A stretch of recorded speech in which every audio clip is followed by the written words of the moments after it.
give us a bit more detail about this letter that Theresa May wrote to Jeremy Corbyn and what it means.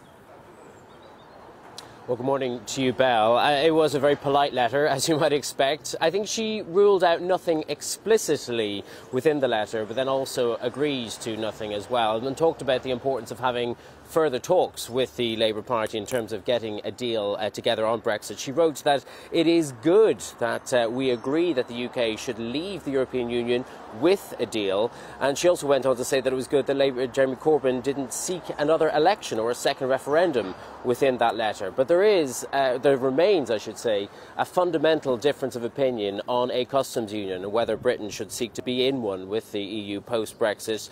She said she was not clear on why Jeremy Corbyn said this was a preferable outcome to Britain's ability to strike its own trade deals post-Brexit. I think both will be aware, though, of the significance of them talking to each other. There is a report in the Times newspaper here this morning saying that Theresa May risks a split within her cabinet if she gives any ground to Labour on the issue of a customs union, and equally Jeremy Corbyn is risking a split within his own Labour Party if he is seen to be helping Theresa May, the Conservative Party, their arch rivals, to deliver Brexit.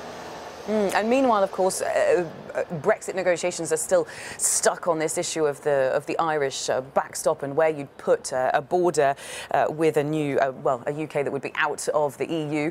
Theresa May last week in Dublin, in Brussels, in Belfast. Is she making any headway? I would have to say no, Belle. There really is little in the way of breakthroughs. The latest meeting with the Irish leader, Leo Varadkar, in Dublin on Friday night heralded nothing, to be quite succinct about it. The one area that there is, though, a breakthrough on is in at least one trade deal. Britain and Switzerland will today put pen to paper on a post-Brexit continuance of their trading relationships. It is a relationship worth somewhere in the region of 36 billion euros a year, so it's significant for both.